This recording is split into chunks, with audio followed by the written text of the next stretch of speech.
Well, hi, my name is Bey Logan. Welcome to the Dragon Dynasty double-disc DVD release of Killzone, the film formerly known as SPL, or Sha Po Lang. And we see next up the logo for the production company, ABBA Films.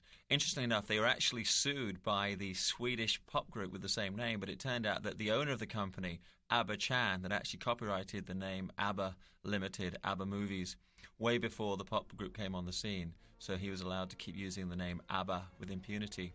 Now, I mentioned just now the Cantonese name of the movie, Sha Po Lang, which is very obscure, and one reason we had to change the name is you'd spend half an hour explaining why, what the title SPL actually meant. It's actually from Chinese astrology, and you have these different stars with different effects on the human world. For Sat is Chatsat, 7 killings, which is a power star. Po is Po Guan, which means literally break the army.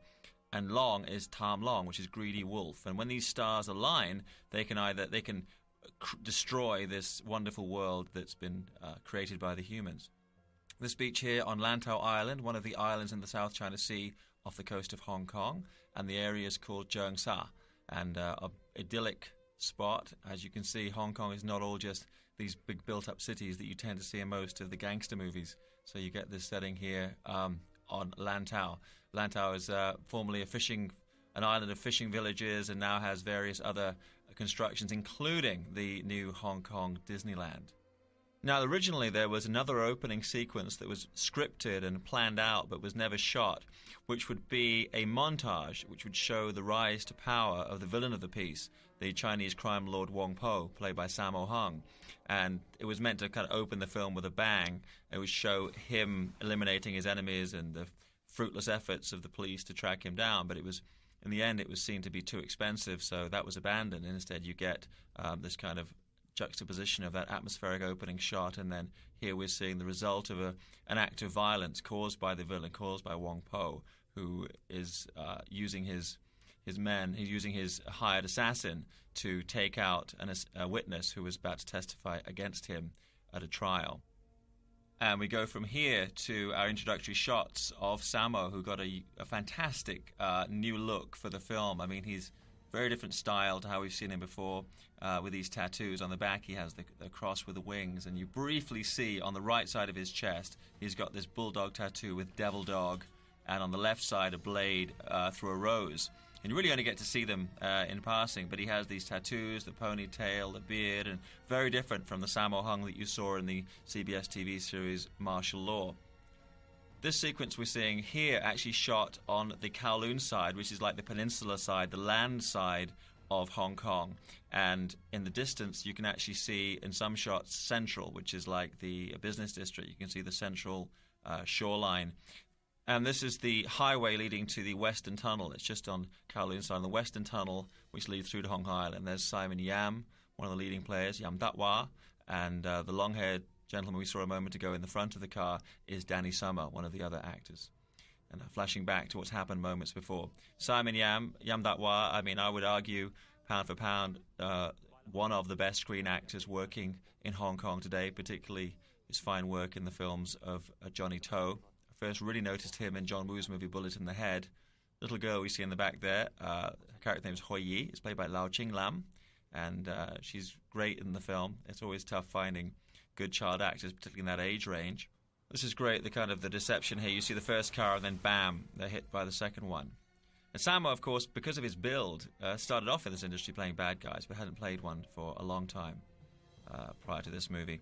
Here's Jackie Wu Jing, who we later find in the backstory actually is the adopted son of Sammo Hung's character. He came into prominence in the movie Tai Chi Boxer, where he was playing like the typical happy-go-lucky kung fu hero, and he played variants of that character in subsequent films and TV series. And he's completely, like Sammo, completely reinvents himself in SPL, in Killzone, with like a whole different look.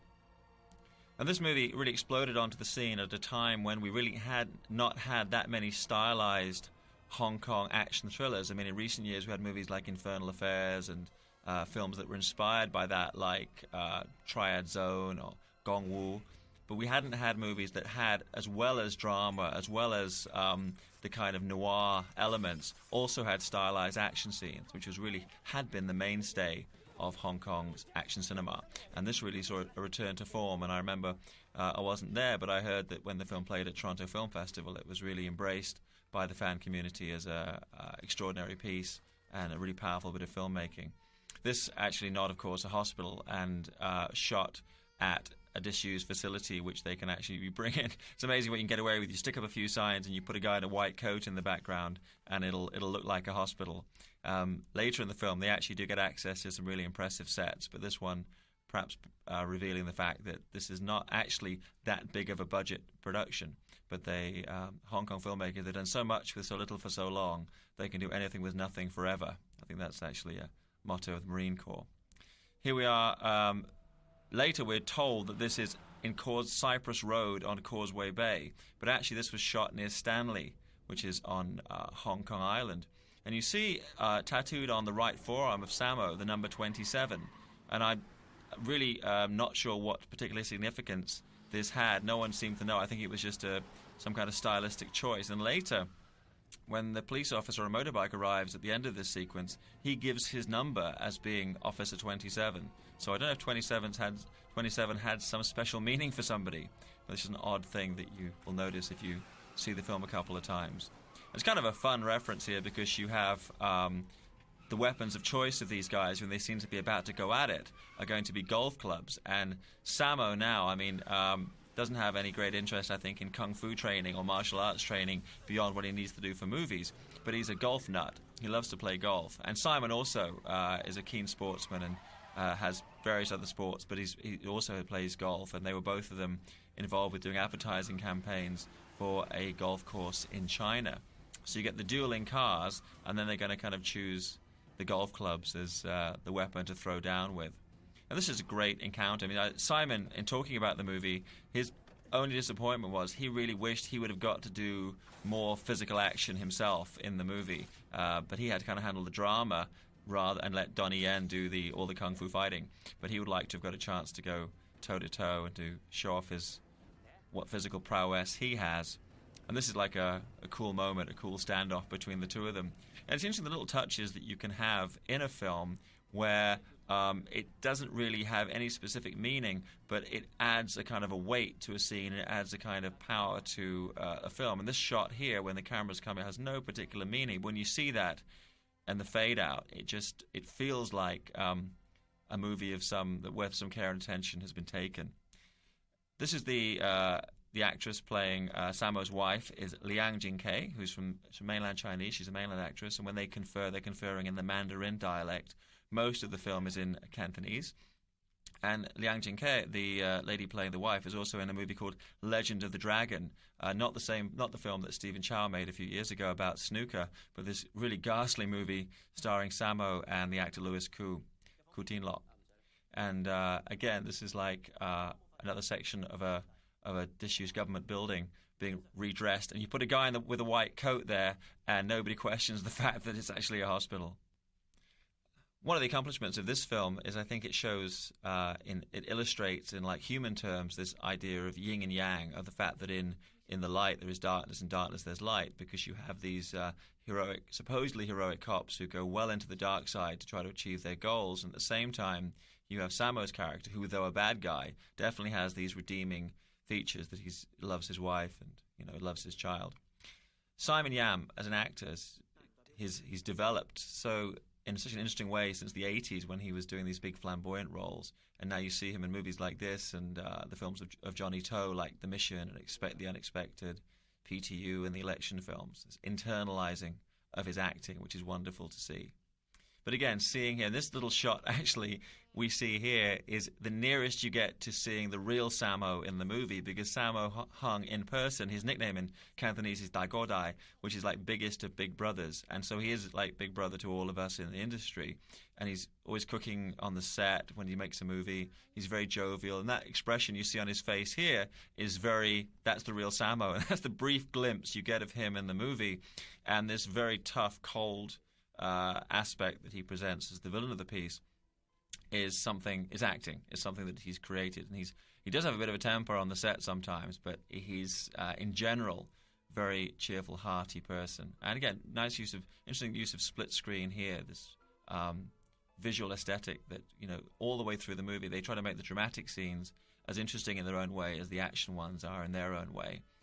And I like the fact that in the balance between Wilson Yip's work and Donnie Yen's work on the action scene, there's never a feeling that anything has been thrown away. The actor on the left here is Liu Kai-ji, Jisuk, as he's known, Uncle G, because he's been around for a long time. He's primarily known as a TVB actor. TVB is the major TV network here in Hong Kong. So he's done many, I almost want to say dozens of television series. He actually worked years ago with the young Donnie Yen in The Line of Duty 4 for D&B films. And he also appeared in Moonlight Express for Daniel Lee. And he is...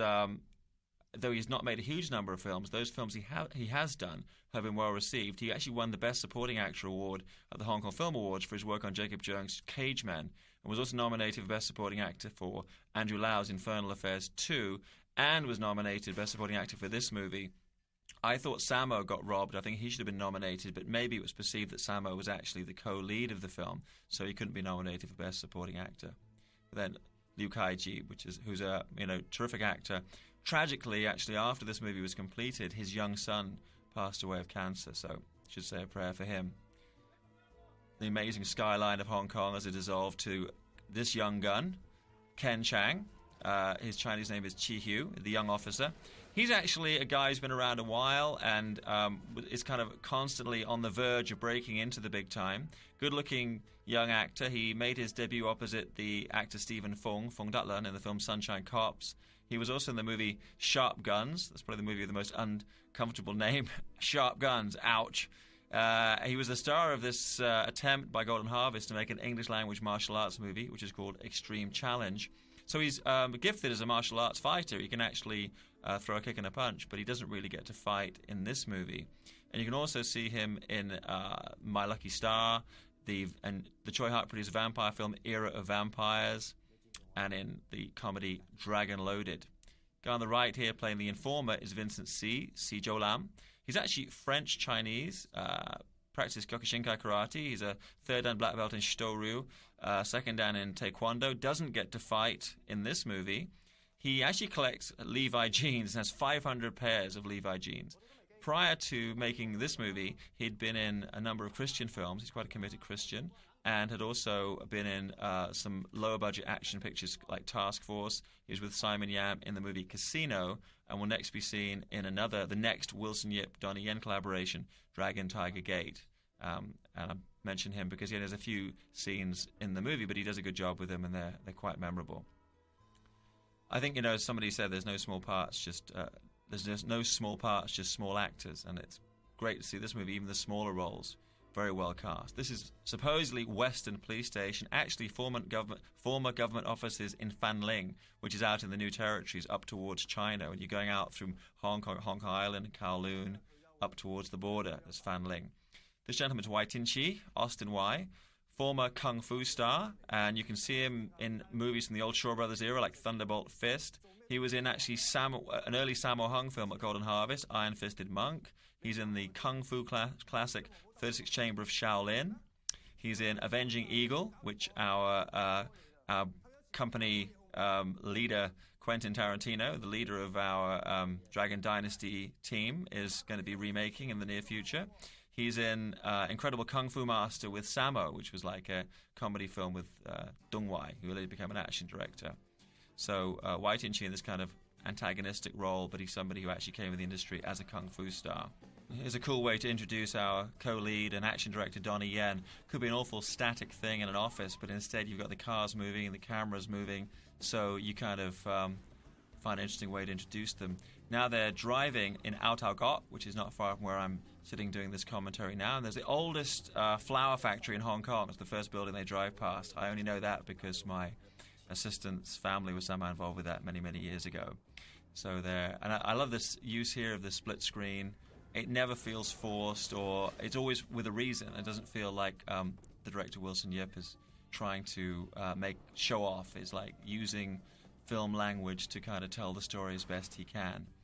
And the great thing about this movie is that it's kind of the pacing of it in terms of movement and stillness is really masterful, and you have to admire somebody like Wilson, who's come in from doing both dramatic films and action films, finding this great balance, which is, I think, why the film was so well received. I remember going to an early screening with Peter Chan, who was a director, directed most recently Perhaps Love and Comrades Almost a Love Story, and I said, it's a good movie, and he says, no, it's a great movie. This is interesting, the shot, the cutaway there to the broken glass. It actually, later in the movie, we get to see that Jisuk's character actually smashes the desk with a baseball bat. So I don't know if that was like a cutaway to just fill in, or whether he regularly smashes his desk with a baseball bat. So that was why that was something you were going to see. Now, there was a scene that was shot but was cut from the film where Vincent C's character is calling up Simon Yam to say where the location is of the drug den with all the drugs and the hookers, so that he knows where to go to. And it's the only time in the movie we'd actually see Vincent's character being an informer, or Yimjai, as they call it in the world of the gangsters. So that was cut. This is an interesting shot. You know, you can see no wires, no pads. This guy plummets down. Ken Chang gets a brief moment to show his stuff here. He was also in a comedy movie called Dragon Loaded, which was produced by one of the producers of this film, a gentleman called Paco Wong. Paco is primarily a music impresario and concert promoter, but he also has had some success with films. And I think Dollar for Dollar, the Dragon Loaded comedy series, is the most successful so far, and Ken was actually in the first of those. Ken's actually a contract artist for Paco's company. I like this little beat here between the two of them. You know, the old saying, never state what you can imply. And there's this exchange that goes on. Nothing's said, but you can feel there's some kind of communication. Here's our first look at Samos Headquarters. This actually is a kind of a rich guy's hangout in China, in Dongguan, in Guangzhou, in China. You see Vincent there. The guy stepping into shot in the red is Kenji Tanigaki, Japanese stuntman turned action director and occasional actor. You can see him, probably most memorably, he confronts Jet Li when Jet Li comes into the Japanese dojo in the movie Fist of Legend. And he was also assistant action director on this movie, working with Donnie Yen. And pull back here and we see Vincent, who I think kind of feels that his number might be up, that they know there's a traitor in the ranks. Here we are back on the beach in Lantau. It's been said of this movie, it does take a while to get going, that there's this kind of quite slow sequences in the early part of the film. I think in some ways it works the film's advantage, because by the time you get to the final act and the tragedy and bloodletting, and by that stage you really care about all the characters. And sometimes with Hong Kong action films in the past, there's been a case of you introduce somebody as a cop or as a hero, and the audience is really expected to just care about him because he is the hero of the movie. And here, they really take pains to actually introduce everybody character by character. Speaking of which, I haven't talked about the other member of the police squad who we see down in the water, the gentleman with the long hair. He's actually Danny Summer, Ha Siu Sing, who is much better known as a singer and a television actor than he is for making movies. But he's had a long career on TVB as a television performer, composes songs, has been a successful singer, plays guitar, and he's been in a number of movies. He's in the romance Enigma of Love with Jackie Cheung and Maggie Cheung. He was in a comedy film, a kind of quirky comedy romance called B for Boy, which also featured Timmy Hong, the son of Sammo Hung, who's also in this film. I'll point him out, we see his scene later. And he was in a latter-day Golden Harvest thriller, Sharp Guns, which also starred Ken Chang. So you get the 6 degrees. 6 degrees of separation in Hollywood is more like 3 degrees when you're in the smaller film environment of Hong Kong. But, yeah, good singer, actually. One of the guys, this couldn't be said of all of the Cantopop stars, but Danny Summer's somebody who could actually come and perform in the West and would not get laughed off the stage. He can actually play, write, and sing. And it's nice what they've done here with the kind of the cop team is they've not gone for local pop idols or star names. They've actually just cast the right person for the right role, and I think that's what adds to the authenticity of it. And by the time you get to the end of the movie, you really care about what happens to these guys. Go from there. There's great other juxtaposition from the beach to the mean streets. We're now on Lockhart Road in Wan Chai on Hong Kong Island, and we're about to go into this gangster gathering. Should mention the music for the film, which I think is very dramatic, very atmospheric. It was composed by Chan Kwong Wing, who also did the music for the Infernal Affairs series, the Mogando movies. And this is these guys are all kind of, this is the largest number of gangster extras assembled for any film for a very long time. Maybe the old Guat Jai, the Young and Dangerous series that Andrew Lau Wai Keung did, had as many guys on the streets. But this hadn't been seen for a while. So they pull in a lot of these extras because many of them really are street punks and triads. Here's the producer of the film, one of the producers, Uncle Ba Suk, Abba Chan, and Chan Tachi is his Chinese name. He's actually executive producer on the movie and the owner of ABBA, as I mentioned earlier, owns ABBA Films and actually copyrighted the name ABBA before the Swedish pop group could get there. Great character in real life, and he loves this. He loved being in the movie. I remember going to an early screening, and there was a great cheer went up from all of us when Basuk came on camera because we all love him. We think he's a great guy. And this sequence here, a lot of these guys, as I mentioned before, are real gangsters, but they, interestingly enough, both Simon and Donnie are equally respected by the police and by the triad. So they're, they can walk on either side of the street with impunity. So there was no problems in coordinating this sequence. But this, a great sequence to give the size and scale of the film, and also within the context of the film, as we didn't get the opening montage to show the power of Sammo Hung's character. This is great because it actually shows that he does, as Simon Yam indicates earlier, he rules these streets after midnight. Now, one of the corporate sponsors of this movie was Budweiser Beer, and so you see their bottles turning up in at different times and places in their banner. This is actually probably the least wanted use of product placement in the way this particular Budweiser beer bottle is used in this sequence. You see, it's kind of they're using a Budweiser bottle to torture this guy, but you've got a couple of corporate sponsors, and Budweiser, obviously the beer of choice of the SPL crew, which must have come in handy when they had the rap party. This sequence here actually based on real events. There were scenes in Hong Kong a few years ago when mobs of gangsters would confront the police and challenge, by sheer force of numbers, challenge them to take action. This kind of one step up from Warriors, the old Warriors thing with the bottles clinking together. And look at Sammo coming into the scene. I mean, no offense to Michael Clarke Duncan, but he would have been great as the Kingpin in Daredevil. If you've made the decision that the Kingpin is not going to be a big fat bald guy, Sammo would have been fantastic.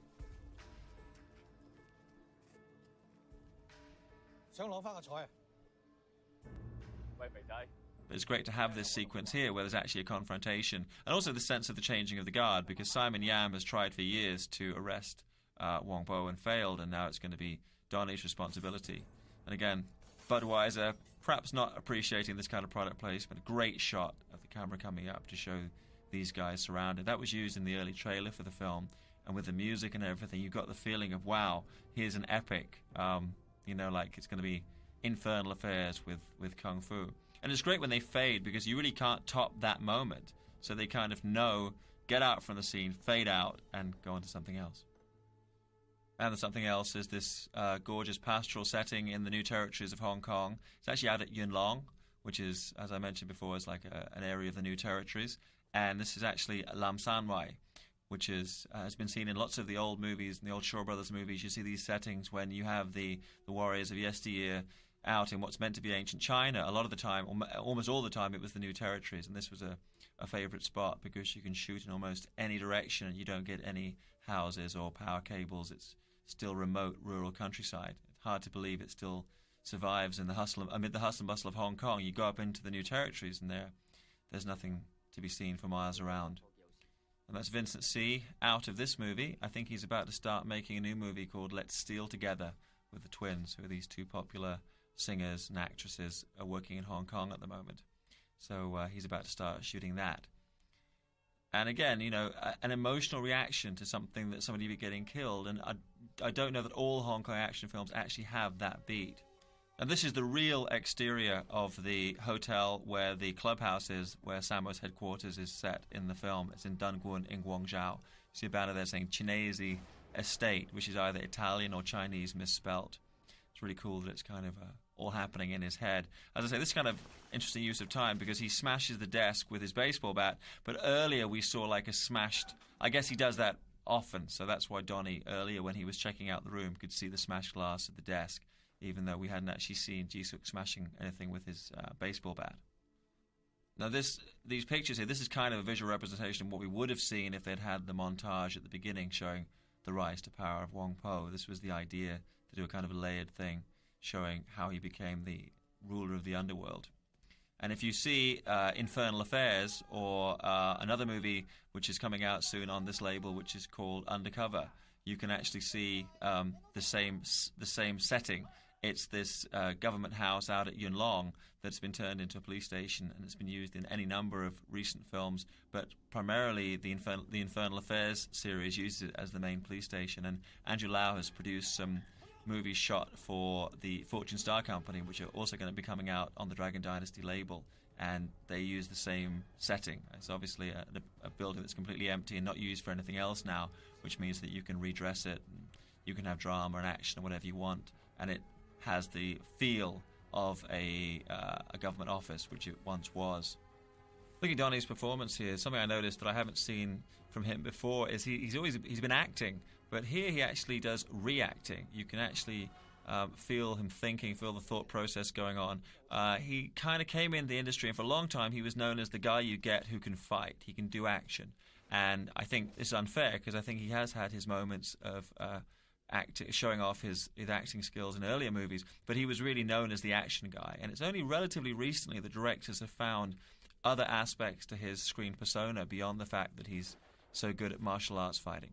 So you really see him here holding his own with Simon. I think Simon Yam is one of the great screen actors working in Hong Kong and in the world. He's probably been in too many movies, but on his day, there's nobody better. So Donnie was coming in, and he said, Donnie admits, he learned a lot from Simon working on this film. So I think one aspect of that might be the fact that for screen acting, a lot of the time when your face is in repose and the camera's doing that slow move into you, you don't have to act. You're kind of reacting, and you don't have to give a lot of histrionics. It's kind of really is less is more. And that's also something I think over the years you see with Simon, that the flamboyance of the 80s has been replaced by he's very much internalized the emotions. So he seems to do nothing, but in fact conveys everything necessary.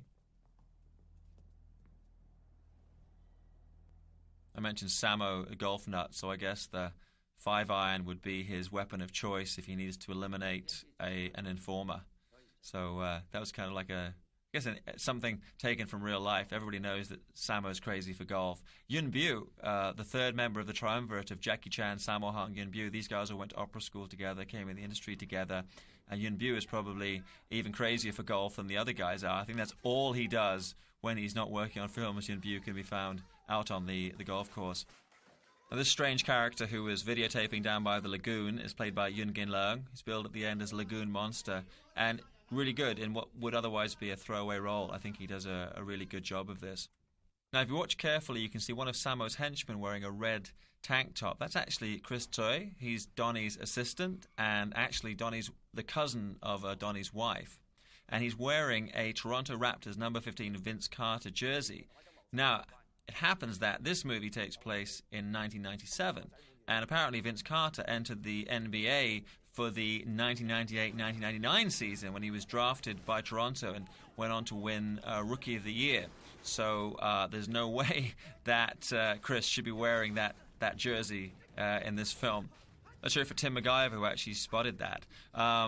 This actual location is in Cyberport 2, Sammo Hung. It's a high-tech facility near Aberdeen, the southern side of Hong Kong Island. This is actually a convention centre, but in the movie it's a hospital, and you see a sign when they come in, which actually is meant to say Sacred Heart Memorial Hospital, but it's actually sucked with S-A-C-R without the E and then the D. And in the John Woo film, The Killer, they actually had a similar misprint. They had the Scared Heart Hospital. So this is the Sucked Heart Memorial Hospital, but in reality, the lobby of this convention centre out at the Cyberport, at Cyberport 2. Now back with Liu Kaiji. He was actually working on a movie I worked on called Dragon Squad, and he was the acting coach for Vanessa Wu, who's the star of the film. Vanessa come in from a very popular singing group called F4. Hadn't got great experience as an actor, so Ji-suk was brought on board to be his acting coach for the film. Did a great job, and actually has a cameo in the movie as well. and Liu Kaiji, Ji Seok's most recent film performance is in the movie Color of the Loyalty, which is from the prolific Hong Kong director-producer Wong Jing. A nice kind of like musical beat here to kind of underscore this big revelation. Now, the lawyer in this scene is played by Ao Hin Wai, who can also be seen in the movie Love Undercover, which is a kind of comedy cop movie starring the singer and actress Miriam Yeung. It was the movie that actually established Miriam Yeung. Kind of was formerly known as primarily as a kind of a second-rate Hong Kong singer, and she became the new queen of comedy with the movie Love Undercover. And Ao Hin Wai was actually a police officer in that film, and here he's playing a lawyer. Again, we get to see the kinder, gentler side of Wong Po, the Sammo Hung character, and it's a great accomplishment by the writers Zito Kam Yun and Mwailan, working with Wilson Yip, that they did manage to craft a film where every character gets his moment, and by showing the multidimensional nature of these hard men, by the time you get to the end of the film, you actually really care about what happens to them. So it gives an extra weight to the bloodletting that we see in the final reel. This is a nice beat here because simultaneously you see how intimidating Sammo Hung's character is. And also in the plot, that cell phone is important because it's that phone that Sammo uses to call Wu Jing's character and bring him back from mainland China, and he comes back to be Wong Po's weapon against the police unit. Now we're back with Wai Tin-chi, Austin Wai. He's actually the brother of the former Shaw Brothers Kung Fu queen, Wai Yin-hong. And after being a Kung Fu actor in his own right, he also became an action director, did the Kung Fu scenes for the movie The Fortune Code, in which Sammo Hung co-starred. Probably his best acting role in recent years was in the Choi Hark film The Blade, which was a reworking of the old Shaw classic Duk Beidou, the one-armed swordsman. But he was very good in that. And also in a cop thriller directed by Daniel Lee, which is called Moonlight Express, which stars the late Leslie Cheung. Now, as unlikely as it may sound, the home of the Kenji Tanigaki character of Samo's henchman is actually set in the former Central Market, which was built back in 1938. It's right in the middle of Central. And it's a really good example of Bauhaus architecture, one of only 2 Bauhaus buildings constructed in Hong Kong. It was closed in 2003, and it's soon to be demolished, which makes it like a perfect location for filming action sequences like this one. But you can see the older buildings of the Central Market, and around it you can see all the towering, gleaming skyscrapers of modern Hong Kong. And I fear that when they actually knock down this interesting old building, they're going to build another stone, glass and chrome monstrosity. So this is a really cool sequence, beautifully shot by Lam Ya-chun, who was the DP. Also shot Juliet in Love and Bullets Over Summer, which were earlier cop dramas directed by Wilson Yip. He actually directed another movie called Runaway Pistol, which starred 2 directors. It starred Wilson Yip, the director of this movie, and another director called Barbara Wong, Wan Chen Chen. And so he's both worked as a director and as a DP. But I mentioned earlier Kenji had an interesting background. He is, as well as being a stuntman, has been an author. He wrote a book in Japanese about his adventures working in Hong Kong cinema, and this was the inspiration for a film called Mr. Momentai, about a Japanese guy coming to Hong Kong to try to be a stuntman and to work in Hong Kong movies. And Sammo Hung has a very brief cameo in Mr. Momentai. But a great guy. There's a great overhead shot there showing the juxtaposition. That's the central escalator you saw with the green covering on it, and the Central Market. There are also scenes were shot there for the comedy film Magic Kitchen, which starred Sammy Cheng, Andy Lau, and my old mate Maggie Poon. I cannot think actually of 2 more dissimilar films to be shot on the same location as Magic Kitchen and SPL. Actually, this location is just 2 streets away from where the alleyway fight sequence was shot for Twins Effect. This is a sequence that Donnie Yen shot for the vampire action film Twins Effect, where Ekin Cheng is fighting a vampire, and that was next to a building called The Centre, which is just kind of 2 streets away from the old Central Market that we're seeing here. So Donnie charging up here, and we get to see a brief display of his action skills as he takes on the team. Donnie had a long and interesting career it's taken him really a while to totally find his form, both as an actor and now as an action director and as a director. He actually got into the industry. He was introduced by the sister of the director Yuen Woo-ping, because Yuen's sister was a student, a Tai Chi student under Donnie's mom, who is the Tai Chi and Wushu master Bao Sim Mark, who still lives and teaches in Boston, Massachusetts. And at that time, Yuen Woo-ping was looking for somebody who could be something close to being a new Jackie Chan, and he thought, because the comedy kung fu was the thing at the time, and he thought he'd found his man and put him, Donnie, in Drunken Tai Chi, but that kind of came at the end of the cycle of comedy kung fu. And Donnie went back, did a couple of other movies, TV series, then Yuen Woo-ping brought him back again to do kind of like a police story kind of martial arts action in Tiger Cage, In the Line of Duty. And those films, had their brief success and were distributed internationally. And after that, again, the timing for Donnie was not quite right. He then came back and had his previously, I think his greatest success was in the early 90s when he starred in Once Upon a Time in China 2, Dragon Gate Inn, Iron Monkey, and they had this kind of resurgence of popularity of the classic kung fu movies, and he obviously was tailor-made for that. Then, in time, that wave ended. Donnie actually relocated to the States, where he was working as an actor, an action director on films like Highlander Endgame, Blade 2. He was cast as the main fighting villain opposite Jackie Chan in Shanghai Nights. And relatively recently came back to Hong Kong, and I think has finally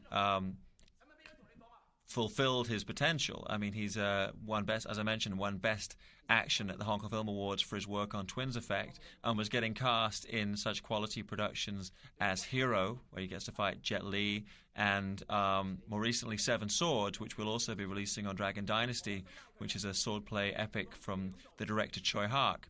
And in front of the camera as an actor, and behind the camera as an action director on films like Twins Effect, or the forthcoming Dragon Tiger Gate, which is based on a popular Hong Kong comic book.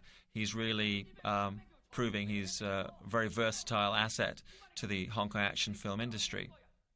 Perhaps even more importantly, in this sequence, beyond showing his physicality, we see him as an actor, that he can actually hold his own opposite someone with the experience and screen presence of Simon Yam. And I like this beat here, where, as I said before, this whole business of reacting rather than acting, rather than being...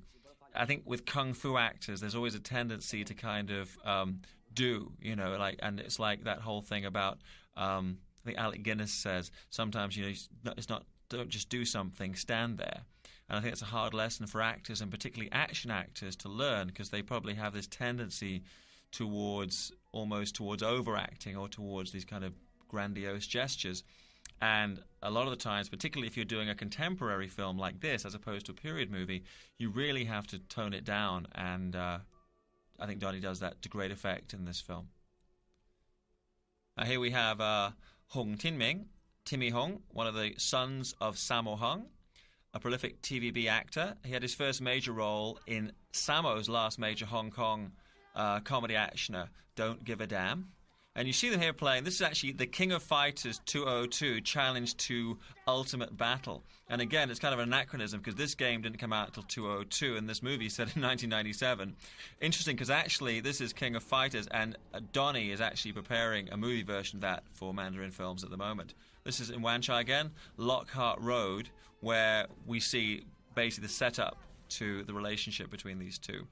Also mentioned that Timmy Hong had a small role in Jackie Chan's new police story, and he was in the Yuen Bu TV series Real Kung Fu, and will next be seen opposite Wu Jing in the kung fu picture Hat Kun, which is also known as Fatal Impact. And Timmy's mother is actually Korean. She's like the first wife of Sammo Hung. So, and I think he takes more after her. All the sons are kind of very skinny versions of Sammo. But I thought he did a really good job with this, because it would be easy to take somebody who's damaged in the way this guy is, and really have them be buffoonish and ridiculous. And I think even the small roles in this movie are really well cast and really well performed, and that can really make all the difference. By the way, we were looking around for an American title for SPL, and Donnie suggested leather or leather jacket, obviously after the garment he wore in the movie. So we thought about that for a millisecond, and then it ended up being Kill Zone. Now we go back to Yuen Long and this police station location. Now it's been in any number of local films, but the first time I saw it was in the Infernal Affairs series. And take a look carefully here. You see again Chris Tsui, who's Donnie's assistant. He's kind of in the black tank top, front and center. And as Donnie comes in, he yanks his hat off. So that's Chris. Hard-working guy. He was actually taking care of Donnie doing the production of the film and also playing this role as one of the henchmen of Sammo Hung. Chris is a great guy and a big-time hip-hop fan, as I think you can tell from his styling. He's actually grew up in Toronto, Canada, and he worked with Donnie on this movie. He also was Donnie's assistant on Dragon Tiger Gate as well. Now we go from here to the cells, which again, this building, though it was a government facility before, I don't believe it was actually a police station. So these cells are actually constructed in the same location, but it's actually constructed as a cutaway so that when you have the next scene, they can take out one of the walls and move the camera around so that you can see the angle that you need to see. As I say, this is the phone, which is a key plot point because he's using the phone to call for Wu Jing. And the whole backstory of Wu Jing's character, the relationship between Sammo and him, has been cut from the film. There was actually a backstory that he's actually the adoptive son of Sammo and so fiercely loyal to him. And also it kind of reinforces the idea that Sammo is somebody who's takes fatherhood seriously. I mean, we saw at the beginning, he's so upset about wanting to have a child with his wife, and he's adopted this boy from China and I guess has trained him to become the martial arts master that he is. And they're actually talking now at ABBA Films about doing an official prequel to the film, which would be about the relationship between Sammo and Wu Jing's character.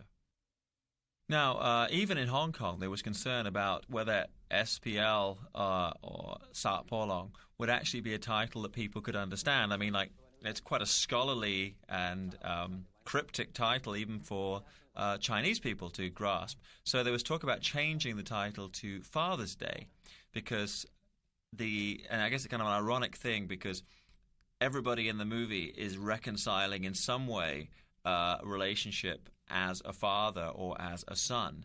And so that was kind of a subtext to it.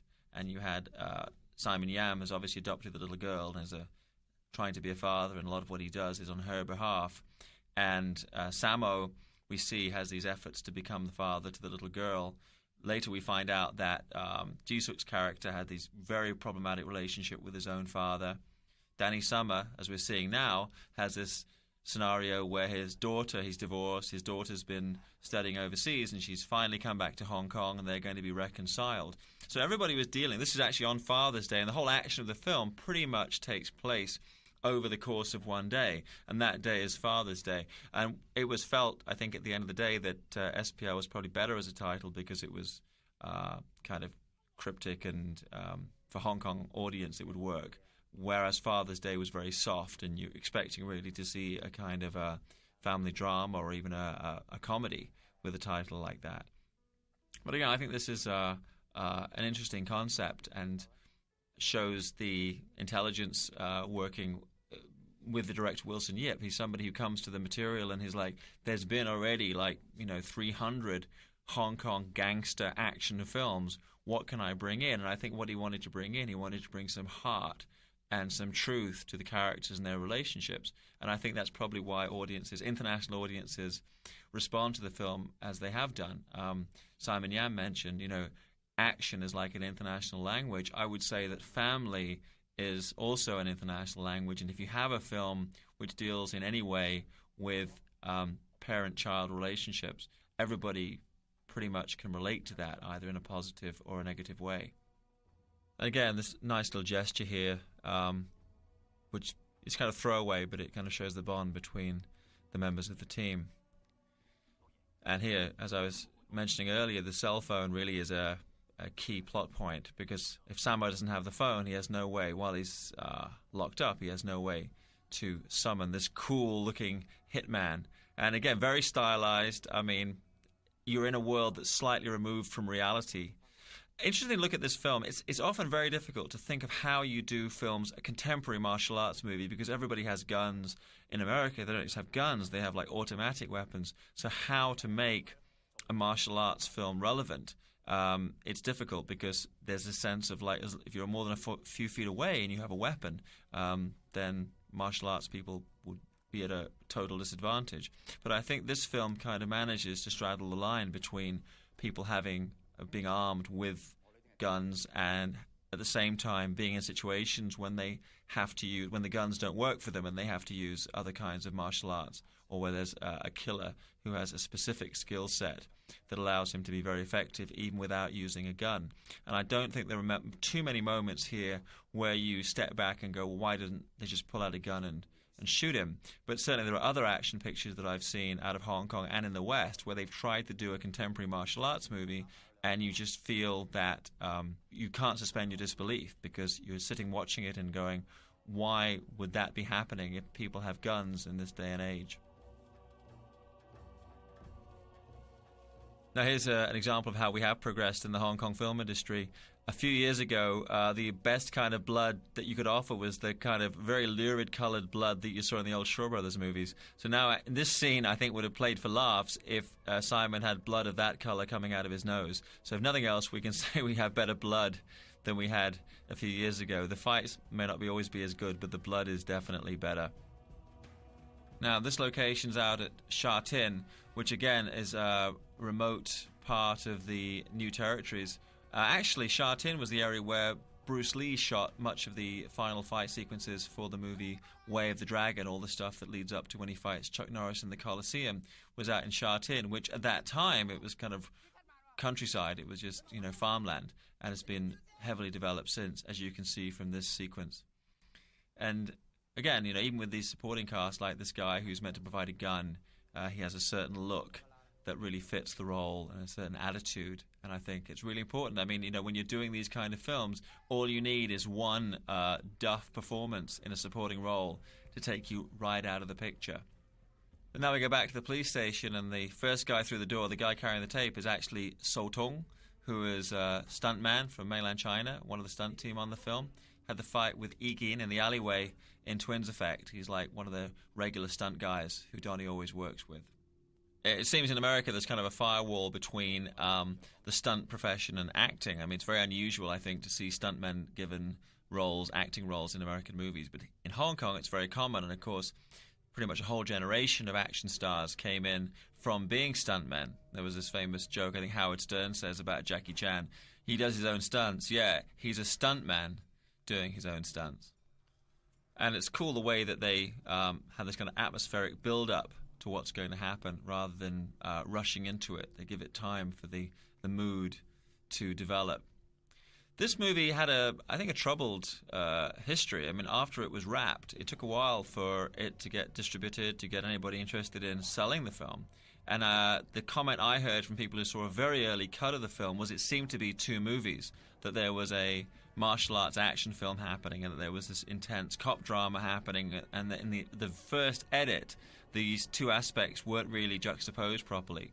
And now you can see, I think, that during the process of the recutting and the mixing of the movie, they've actually found a way to balance between the two. And a lot of it is to do with the way they are cutting back and forward between these scenes that are relatively static and scenes with great pitch and momentum.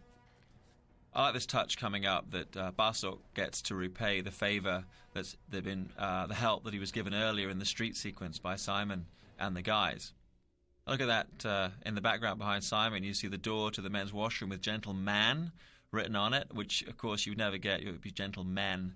And even on films where I've worked and I've seen that kind of thing, I pointed it out, and the answer from like the set designer and the director is always like, nobody notices. Well, a lot of these movies now get seen on DVD and people do notice, and I think it's a shame.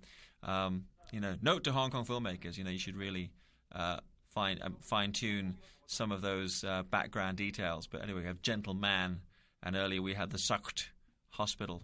Basok's a great guy. Always hits you on the arm when you're talking to him. Yeah, I've come away... Every time I've had a meeting with Basok, I've always come away kind of black and blue. As I mentioned earlier, Ken Chang, Chi Hu, he's been kind of on the cusp for quite a while now, and I hope his performance here will kind of like propel him to getting better roles in other movies, because we really need a new generation of younger actors to come in and be able to open films and to play leading roles in movies. He's been given a couple of shots prior to this. Same thing happened previously with Wu Jing. Same thing happened with another actor who's on the scene right now called Andy On. They're guys who've been given lead roles in films, and the movies themselves have not really worked.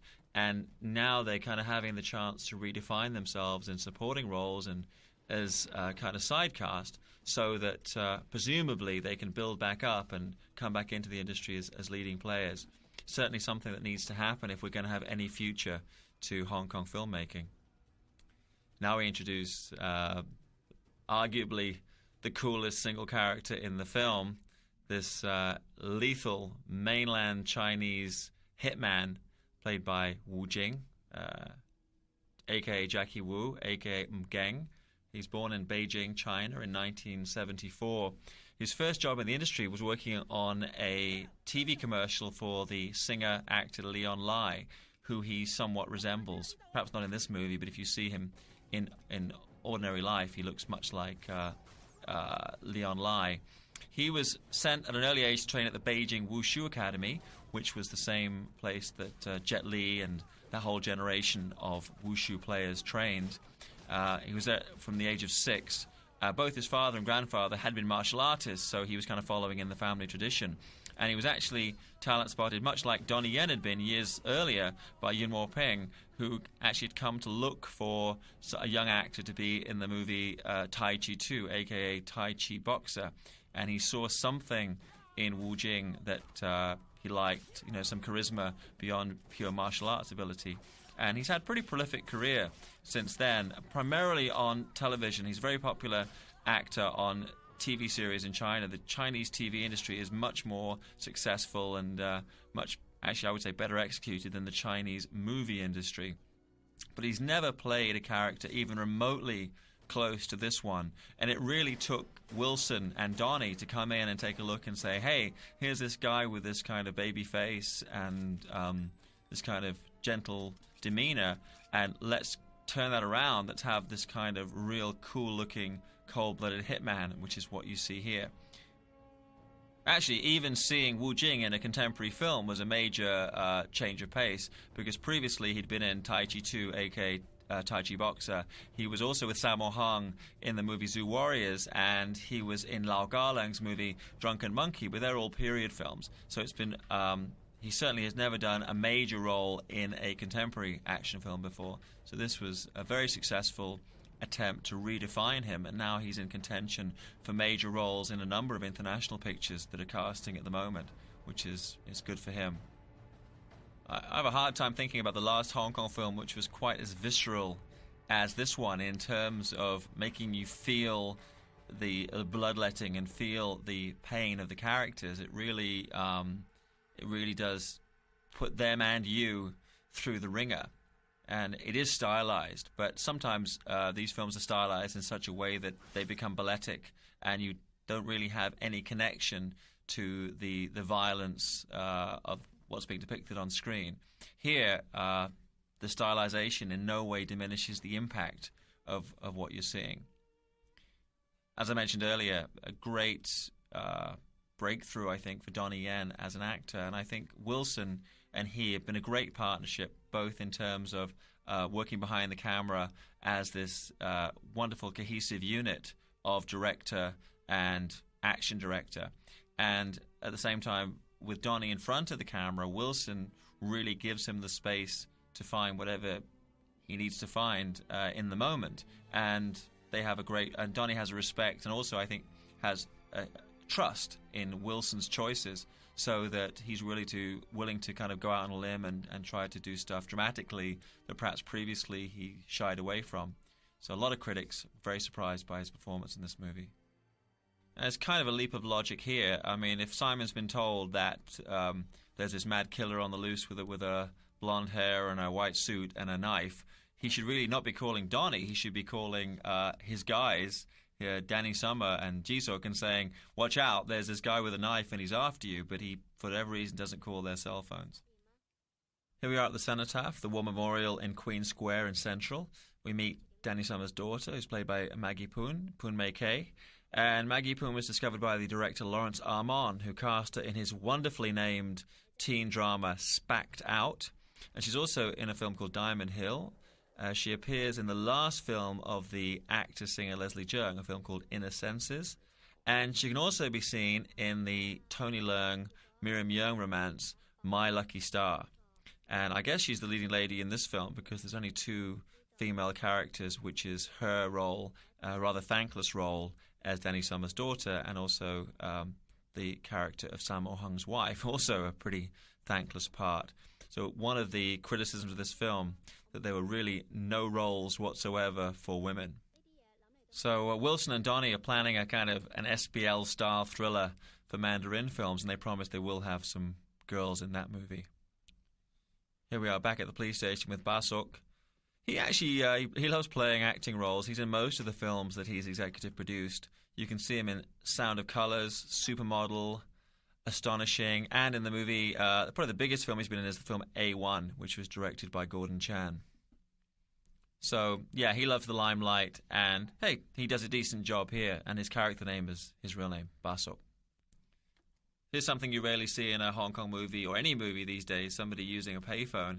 Usually everybody's using their cell phones to call and receive calls. As I mentioned earlier, it's kind of a gap in the logic that Simon Yam doesn't call these guys on their cell phones and warn them about the hitman on their trail. And it's probably a problem in terms of plotting films these days. People are so easy to reach. It used to be you could put somebody in the old spooky house and they had no way of communicating with the outside world. And now everybody has a cell phone, so it's kind of hard to manufacture circumstances where they're cut off and cannot be communicated with. Now, this scene probably counts for the Best Supporting Actor nomination at the Hong Kong Film Awards that Liu Kai-ji received. I don't know that in this film there's actually that kind of sustained performance throughout that warrants that kind of attention, but definitely Ji-suk, one of the fine supporting actors working on the scene at the moment. So it's nice to see his work getting recognized in that way. Incidentally, this location was shot in daylight and used in the film City on Fire, directed by Ringo Lam, and it's the place where Chow Yun-fat meets Danny Lee in City on Fire. Again, you see the War Memorial for the fallen from both World War I and World War II there in the background of the shot. And I think this is very well constructed, like this calm before the storm. The pacing of the film is really well thought out and well executed. By this stage of the movie, the audience knows that Wu Jing's character is after these guys, but still they manage to have it a shock when he catches up with them. As I mentioned before, you really have to be careful with the timing of these kind of scenes so the audience never feels that these guys have a chance to pull out their guns and use their firearms to take him on from a safe distance. And I would say that the payoff to the slow build-up at the beginning of the film when there was all the character stuff is that when you get to this kind of scene, it's just infinitely more powerful because you've learnt something about who these men are, and it means something when they die. Now, this scene is interesting because it's kind of an easier one for Ji-suk because he, it's harder for Donnie because he has to kind of react. You have to react to something as extreme as this, and you have to pitch it just right. You can't. It's kind of like singing. You can't underreact to something this horrific, and at the same time, it's easy to go over the top. And in Hong Kong movies, there's been a tendency, particularly back in the 80s, to the directors would lean towards bigger performances and more histrionics. So you did get scenes similar to this one, where the person who's actually coming into the scene and reacting to a dying friend is kind of compelled by the director to really deliver a full. The argument used to be that the audience was primarily people who didn't have necessarily great educations or were not very sophisticated, so you had to have that broad acting style for them to know what's going on. And over time, I think directors and filmmakers have been more influenced by American cinema, by European cinema, and they've refined it so that you don't need to have those kind of somebody spray painting their emotions on the wall for you to get what's going on. What's interesting is that in television, that hasn't happened. In television, they still need the broad performances, and the argument is that you're going out to a relatively uneducated audience, and the housewives need to be told, they need to be hit over their head with what this story is about, who this character is, and what they're thinking. So you see the TV acting is very broad, and it's to the credit of actors like Ji-suk that they can actually deliver that TV style of very broad, flamboyant playing, and at the same time, when they do a film, they can kind of reduce their theatricality. And really, it should be you think it was the other way around, but actually in films in Hong Kong now, the acting is much more realistic, much more humanistic, and on TV, it's kind of can be buffoonish. Now, this scene, I mean, you'd be hard pressed to find any logical reason why these two guys need to have this conversation on a rooftop with the amazing lights of Hong Kong behind them. I don't know why. I've seen a number of films with the same thing, even though these guys are actually on the rooftop and that actually is Hong Kong behind them. It looks like a green screen, and it's not. It's real. But I guess either we've become so used to seeing green screen shots, or it's just difficult to capture the lights of the city in relation to and lighting these two guys on the rooftop, that it's hard to get away from that. But I've seen a number of films with the same problem, that it appears to be a green screen shot when in fact it's not. Now this dialogue sequence here, it could be very static, and I think it's a good choice of Wilson Yip's that he keeps the camera moving throughout so that you don't have it as quite as talky, as it doesn't seem as stiff and talky as it might otherwise do. Wilson Yip, Yip Wai-sun, he's definitely now at the forefront of the young Hong Kong directors. Remarkable versatility to his career. I mean, I think his more acclaimed movies include Juliet in Love, which is a romantic comedy drama. There was the character cop movie Bullets Over Summer, special effects horror comedy action film 2002, and his much beloved splatter film Bio Zombie. So it's very hard. Looking at his career, you can't really discern a specific genre which has defined him, and he's been kind of developing, obviously, as a director, project by project. And I think this movie really sees him fully realized as a mature filmmaker, and it may be that he really needed to team up with Donnie to really that each one of them could really fulfill their potential, as they've done in this movie, Dragon Tiger Gate, and as we speak, they're prepping a further cop action movie that's going to be shot in Macau. Hasn't actually got a title yet, but it'd be very much in the same vein as SPL, a tough cop movie with martial arts action as well. I mentioned earlier Simon Yam, really one of our finest screen actors, and he's made a couple of forays into the West. I don't think he was used to particularly good effect in Tomb Raider 2, Cradle of Life. He definitely was the best thing about the Jean-Claude Van Damme epic Wake of Death, and I think as we speak, he's in contention for a role in a movie to be shot in Hong Kong by Olivier Assayas, which I think is called Boarding Gate. And I know he's trying out for that. He has huge potential. He probably has to work slightly at improving his English, his acting in English. But that aside, I think he can become an international character actor in the way that someone like Ken Watanabe now has. And you have to feel sorry for Waitinchi. I mean, this role he's been given is probably the only character in the film without even a trace of redeeming feature. He's purely this antagonistic, by-the-book desk cop who does not have appropriate respect for the guys who are out on the front line risking their lives day and night. And so this is kind of a cliche character that you see in a lot of the Hong Kong cop movies. I mean, in the older films, back in the colonial days, the senior police officers were all English. They were all Europeans. So you often had that kind of conflict between the European commanders and the Chinese officers out on the beat. And now, of course, over 1997, the time that this film is set, that's not really an issue.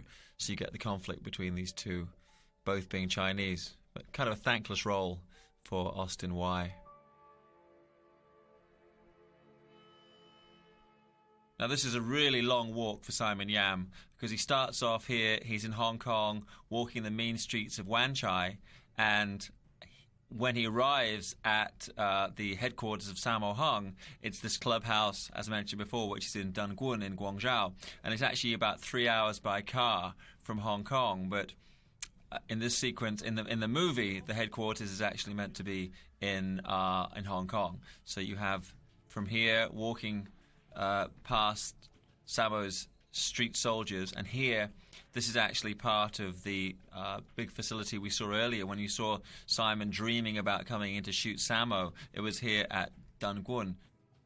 In China now, there are a lot of very wealthy private individuals, so a consortium of them got together to finance the construction of this pleasure dome, which has been taken over as to be used as Sammo's headquarters. But normally it's somewhere where these guys would come to drink, smoke cigars, talk, maybe do business deals, hang out with hot chicks, and the production company came in, rented it for the requisite amount of time, and it's a magnificent setting. It looks like, in the old days this would be on a soundstage, but unfortunately now in Hong Kong we don't really have any studios anymore, because Golden Harvest has closed down, Shaw Brothers closed down, so they actually went to find a real location in China in which to shoot. There you see Chris Choi, who I mentioned before, Donnie's assistant. Looks like he should be DJing there behind the bar.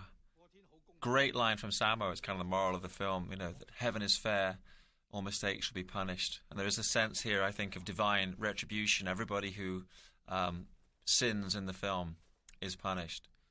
Tactical error from Simon. I mean, it's been established that the guy in white with the blonde hair is a kick-ass killer, so he should be the guy you shoot first, but instead he kind of wastes all his bullets on the lesser henchman.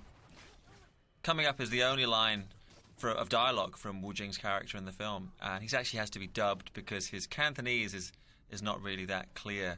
He's a native Mandarin speaker, but he's obviously a man of few words. He just gets this one line.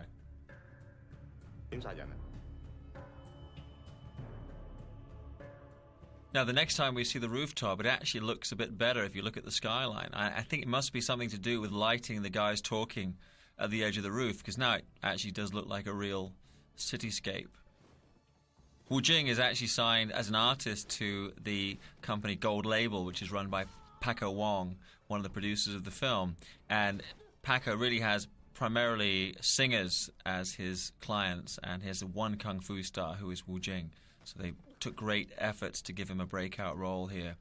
I remember seeing a screening of this movie, and the girl next to me was squirming in her seat in agony at this long crawl by poor Simon Yam. Now, Sammo's been playing heroes for so many years that playing this villain was perceived as like a change of pace. He actually came into the industry playing heavies in movies like Lady Whirlwind, Bandit from Shantung, When Taekwondo Strikes, Stoner, great title for a movie about a narcotics cop played by George Lazenby. You've seen him in Hand of Death, one of the earlier Jackie Chan movies, Broken Oath with Angela Mao Ying, all those old Golden Harvest movies, because he was like 2 or 3 times bigger than anybody else in the film. It was the obvious thing to make him a heavy, and then he kind of shifted from that with Iron Fisted Monk in his later career to become an actual kung fu star in his own right. So he was playing good guy roles right up to and including his performance on Martial Law. He plays a character not too dissimilar from this one in the movie Shanghai Shanghai, also known as the Shanghai Encounter, which is like an underrated Golden Harvest title, and one of the other movies we're bringing out on the Dragon Dynasty label. So I was actually with Sammo the other day, and we were talking about the film, and there was a poster, and it's interesting because at that time they'd actually aged him. They'd put like white streaks in his hair and everything to make him look the appropriate age for the character in Shanghai Shanghai. And Sammo was like looking at it and smiling wryly, and he was like, I look like that now. I don't need to be aged up anymore. So from this location in China, we go back to Hong Kong, and this is in Kowloon Bay on the Kowloon side of Hong Kong. This is actually Lam Hing Street, Lam Hing Gai, which is not far from the newspaper offices of Sing Tao, which is one of the top newspapers of Hong Kong. And so cool when the music kind of kicks in then, because you kind of know what's going to happen. Throwdown between these guys. And sometimes I think, with Hong Kong action movies or these martial arts movies, it's kind of like, the WWF. It's like people are waiting. They've seen Donnie in movies, they've seen Wu Jing in movies, and people have been like, well, wouldn't it be great to match these two guys up? And same thing with Sammo and Donnie. And it's a kind of an encounter that the fans have been waiting for, and they totally deliver. And I think Donnie made a very good choice here and didn't go the obvious route of saying, okay, we're going to have like a kung fu stylized throwdown. He thought he's got two guys who can move and react to each other at this extraordinary rhythm and pace and can remember these long periods, long kind of sequences of movement back and forward. So let's go for that and make it feel real, like these two guys are throwing down. And when you get two martial arts masters at this level, they kind of react to each other almost on a... it's like sound and echo. They react to each other almost without thinking. As I mentioned before, Wu Jing, a major TV star in China, he started off in a spin-off series based on his movie Tai Chi Boxer. He's also done a couple of films which are very much inspired by the old Jet Li Shaolin Temple movie. He's in The New Shaolin Temple and 36th Chamber of Southern Shaolin. He was also in a series based on the Fantastique classic A Chinese Ghost Story.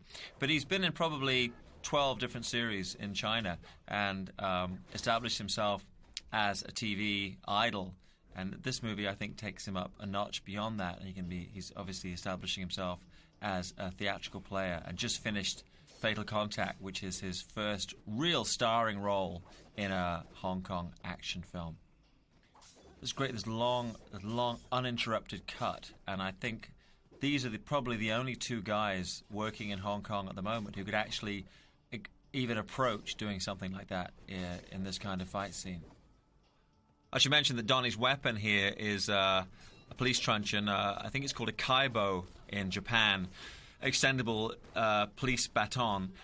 Again, he's kind of gone non-traditional by giving Wu Jing this long blade. I mean, it's kind of functional enough that it looks like a weapon an assassin might use, but it's long enough that you can actually still perform some stylized, flashy movements with it. And the metal rod is kind of cool because you get that kind of opening flourish as you extend it.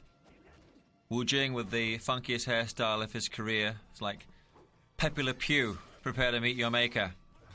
But it's a lot of people actually who had actually seen him in earlier films didn't recognize him in this one, and I think it's a very smart way of reinventing him, because he's been a kind of... Probably the problem he's had in his career is he's been a kind of vanilla-flavored, baby-faced kung fu hero. Well, after this, not anymore. And coming up is like the next generation of the Shaw Brothers zoom. It's a camera movement that has no meaning whatsoever apart in terms of reality, but it just fits the moment. And now it's Donnie's turn to take the long walk as he starts off here in Lam Hing Street in Kowloon Bay and transports himself all the way to Guangzhou, to Dongguan. And here's Samos keeping poor Simon Yam hanging around. And we get this reenactment of Simon's arrival at the evil lair. Same location. This is out in this men's club, this kind of Hong Kong version of the Playboy Club. There was actually a critique. I remember somebody reading an online criticism. Somebody said, well, why didn't Sammo's character call for more henchmen to replace the ones killed by Simon Yam? In fact, in the original version, he did just that, and there's a deleted scene that you'll be able to see elsewhere on the disc of Donnie coming in and taking out those guys before he gets to fight with Sammo. But it's true, in the final cut, you have to wonder why Sammo's alone, seeing as he's a gang boss, and he would probably have called for more henchmen. But at the end, they felt it disturbed the flow of the action. The bag there's actually on a wire so that it will land at the appropriate place just in front of Sammo. And this is actually one of the few CGI shots in the film. CGI done by Koan Hoi, somebody who's worked a lot with Choi Hart. So that knife flying off there was CG. This was the end of the first trailer for the movie. I thought it was the best trailer ending I've ever seen, with these two guys squaring off, and everybody was like, stop, play the film now. We want to see them go at it. People have waited years to see Donnie versus Sammo. And it's just great to see these two generations collide. Sammo gracefully allowed Donnie to choreograph the sequence. Donnie showing off this amazing kicking techniques that he's rightfully known for.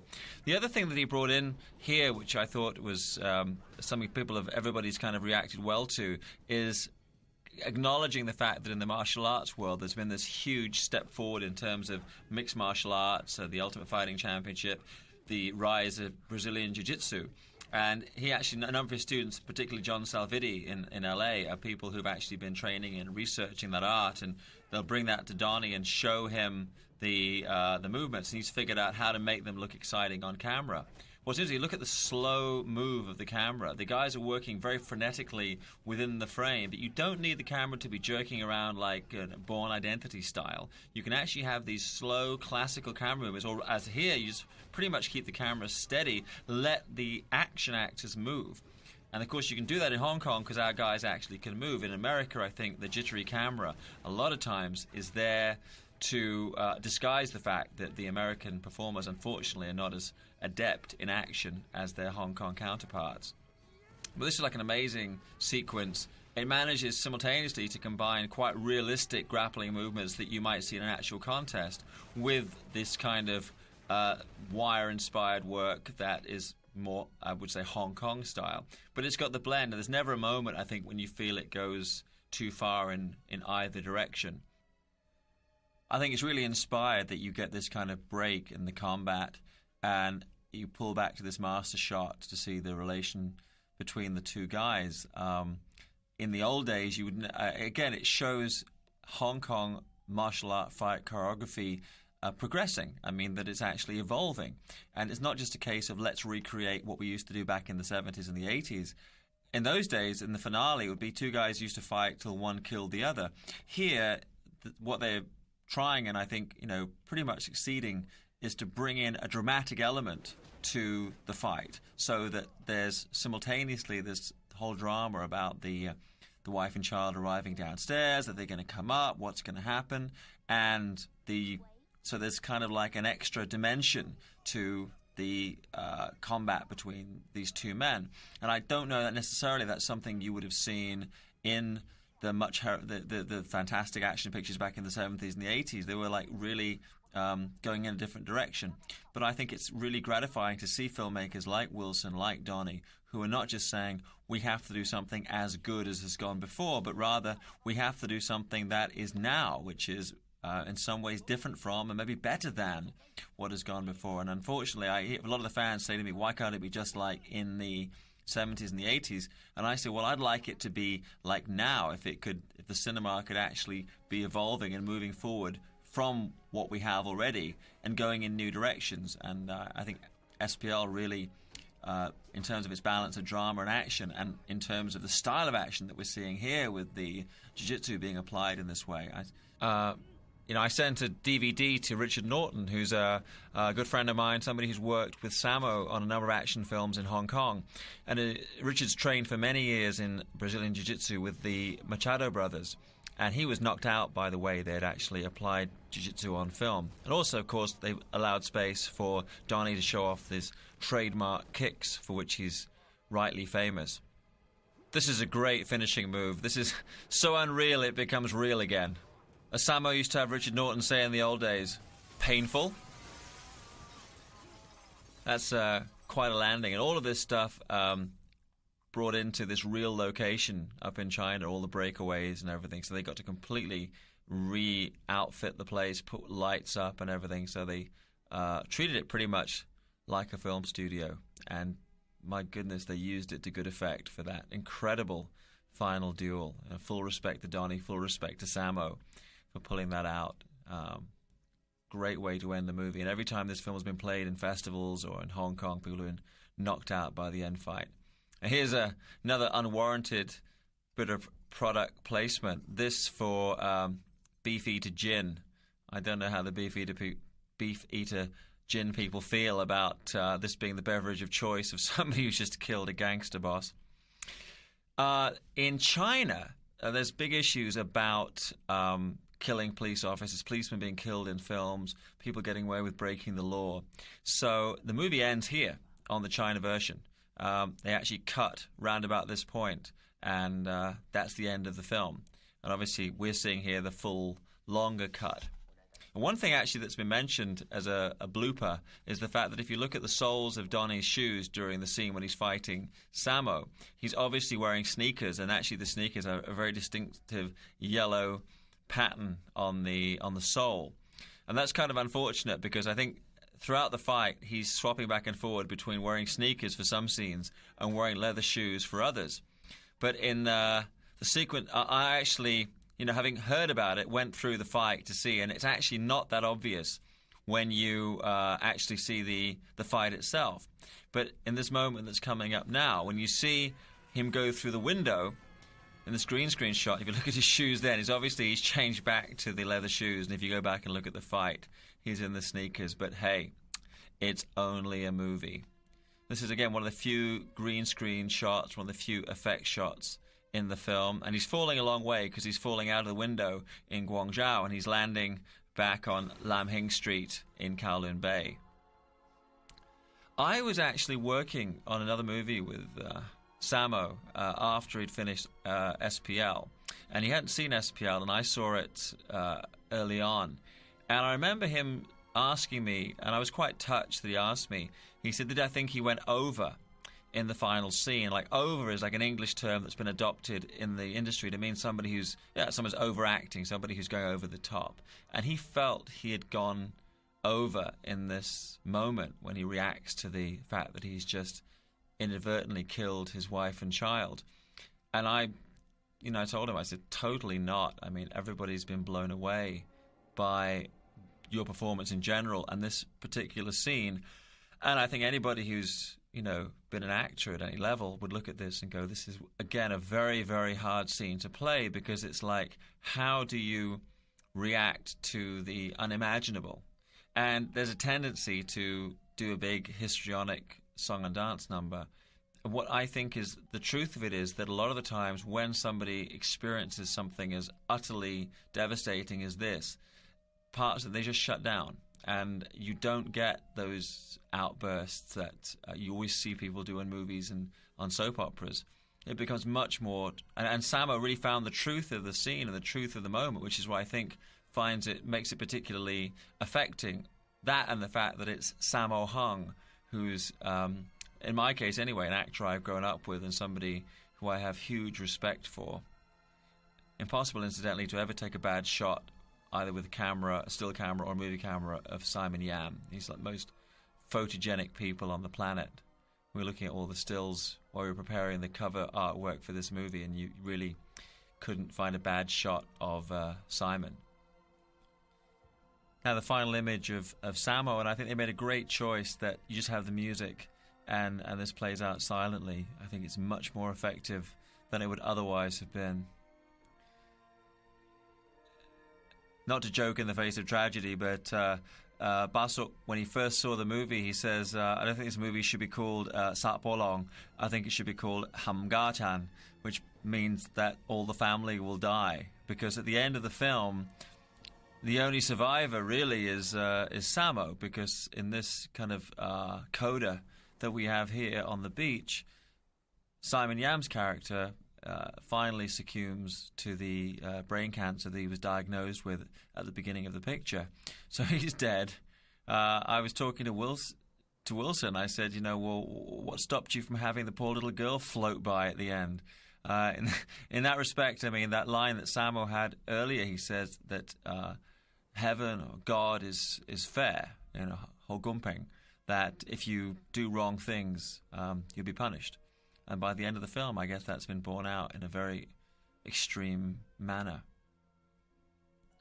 So here we have it, SPL, Killzone. I think it's a really extraordinary example of the quality of filmmaking that Hong Kong cinema is still capable of. That we've got this extraordinary resource in the form of both our directors, action directors, stuntmen, actors. What we need, I guess, is people like Abba Chan, bosses who are prepared to put up, quite a bit of money on something that initially is not an obvious, easy sell. You've got a movie which doesn't have a lot of giggling young pop idols in it. It's not fun. It's not romance. It's all guys. It's very dark, and it's exploring a particularly grim side of life, or of a kind of really exaggerated view of a certain aspect of life in Hong Kong. And Basuk had the courage to put his money where his instincts were, and finally, over time, it paid off because the film's been critically acclaimed. And here we are now presenting it on DVD for the first time for an international audience. So, very proud to have this as our very first Dragon Dynasty DVD release. I love that they come back for one last affecting image before we fade out. Go to the credits. Look at the credits. Let's see, where are they now as we speak at the time of doing the commentary? Wilson, as I mentioned, finished Dragon Tiger Gate and finishing the script for the new gangster movie. This guy, I've got no idea. Donnie in super demand at the moment, both as an action actor and as an action director, and going to team up again with Wilson on their Macau set gangster thriller for Mandarin Films. Sammo Hung shooting a TV series in China. Simon Yam doing 3 movies at once for Johnny To. Wu Yu Jing waiting for the release of his movie Fatal Impact. And the rest of the guys are gainfully employed doing work as character actors on Hong Kong television and Hong Kong movies. Vincent C. was in Cannes, and I think he's about to do another movie here in Hong Kong. I should mention the costume design. Bruce Yu established a very interesting kind of hyper-realistic style of costuming with the Gen X Cops, Gen Y Cops movies. He also worked with Jackie Chan on New Police Story, and he did the costumes for this movie, which I think are really quite striking throughout. It's great. I think there's a kind of a holistic approach to this movie. The music, the way the film was shot, everything is a kind of one cloth, and I think that's one reason it works as well as it does. As we speak, there are 2 separate follow-ups to this movie in development. There's an official sequel at ABBA Films, and the kind of SPL-style film that Donnie and Wilson Yip are putting together. So by the time this DVD comes out, one or both of those will be in production or even completed. Hey, look there, you see they misspelt Chris Tsoy's name, and he's Mr. Hip Hop. He'll go out there and get all kind of urban on them. Chris, it's C-H-R-I-S, and they misspelt it. What a shame.